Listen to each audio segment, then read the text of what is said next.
बालाघाट के बेहर विधानसभा क्षेत्र के उकवा इलाके में पंचामा और दादर जैसे आदिवासी संरक्षित गांवों में बॉक्साइट खनन को लेकर विवाद गहरा गया है, जिसको लेकर स्थानीय आदिवासी संगठनों और गोंडवाना गणतंत्र पार्टी के लोगों ने प्रेस कॉन्फ्रेंस कर विधायक पर आरोप लगाते हुए कहा कि पैसा एक्ट के प्रावधानों की अनदेखी कर खनन प्रक्रिया को आगे बढ़ाया गया।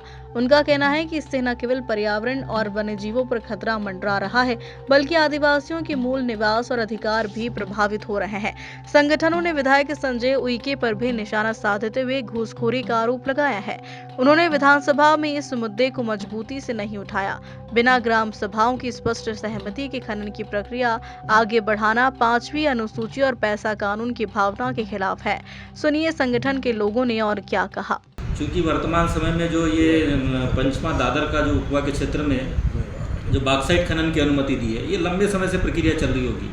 ये फॉरेस्ट से जो है उन्होंने सबसे पहले मांगा होगा, उनके तमाम बीट से जो है उसकी टोको सीट मांगी गई होगी, खनिज विभाग के से इसकी जो है प्रक्रिया करवाई गई होगी, तो स्थानीय जनप्रतिनिधि को पूरी तरह अवगत होता है। तो बिना सांसद की इसकी जानकारी के ये जो है खनन प्रक्रिया की कार्रवाई जो है सरकार नहीं कर सकती।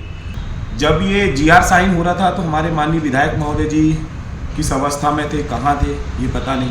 दूसरा चीज़ है कि हमारे जो सांसद महोदय जी हैं, क्योंकि सारी नीतियाँ जो हैं खास करके मध्य प्रदेश और ट्राइबल अंचल में ये एसी कमरे में बैठ के बन रही है। आदिवासियों का संरक्षण हो कोई नहीं मानता, और ख़ास करके जो हमारे विधायक हैं जो आरक्षित क्षेत्र से जीत के गए हैं, उनको टीएसी की मांग करना चाहिए था, ट्राइबल एडवाइजरी कमेटी। यदि कोई भी जनजातीय क्षेत्र में कोई भी विकास कार्य होता है या कोई भी ऐसी खान खनन की खनिज की बात की जाती है तो ट्राइबल एडवाइजरी कमेटी की सलाह लेनी चाहिए।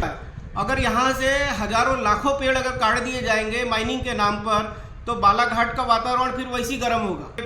3 बार विधानसभा लगाई गई, लेकिन वो उनको निरस्त कर दिया गया। जब एक चुने हुए जनप्रतिनिधि, जो जनता के द्वारा चुने हुए जनप्रतिनिधि की विधानसभा में अगर सरकार नहीं सुन रही है, तो आपकी और हमारी कहाँ सुनने वाली सरकार फिर। बॉक्साइट के साथ में लेटराइट है।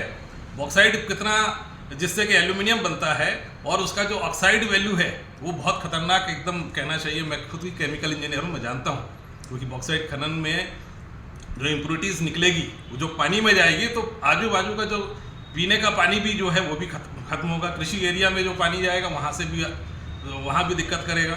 और जो उसकी डस्ट है, जब उसकी डस्ट उड़ेगी, वो डस्ट भी पशुओं को भी और मानव को भी वहाँ पे बहुत ज़्यादा उसका असर पड़ेगा।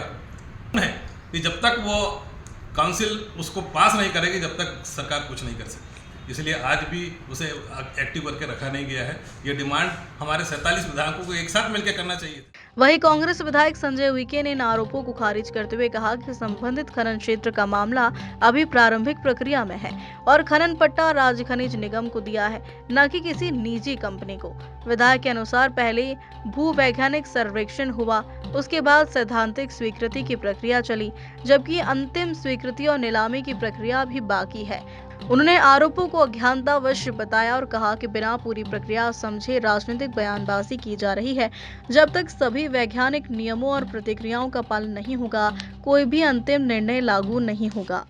बड़े दुविधा वाली बात यह है कि मैंने अभी आपसे कहा कि ये स्टेट माइनिंग कारपोरेशन 60 हेक्टेयर और जिसका अभी एमएलबी नहीं हुआ है, आपको ये पता ही नहीं कि प्रक्रिया क्या है, ग्राउंड में क्या चल रहा है, नियम कायदे कानून की आपको जानकारी कर लेना। भाई कोई भी चीज बोलने से पहले आप पता तो कर लें कि सच्चाई है क्या, उसके बाद आप अगर कोई आरोप लगाते हैं तो कोई बात नहीं थी। तो ये जो आरोप लगाया गया अज्ञानतावश लगाया गया, मेरे अपने भाई, कोई बात नहीं, लगा दिया। तो जब ये प्रक्रिया होती है तो पर्यावरण स्वीकृति के पहले एनवायरमेंटल इंपैक्ट असेसमेंट होता है।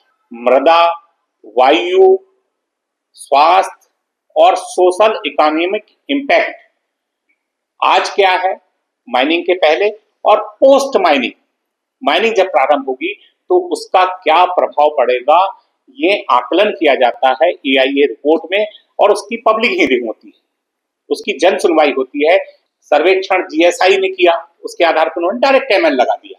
हम माइनिंग के खिलाफ नहीं हैं, लेकिन हम अपने पर्यावरण की रक्षा करना चाहते हैं, हम अपने देवी देवता की रक्षा करना चाहते हैं। जन सुनवाई हुई, EIA रिपोर्ट बना, उसके फाइनल रिपोर्ट में उन्होंने क्या लिख के दे दिया कि कॉरिडोर 36 किलोमीटर दूर है, वही कॉरिडोर है जहां माइनिंग हो रहा है, और उन्होंने लिख के दे दिया कहां 36 किलोमीटर दूर।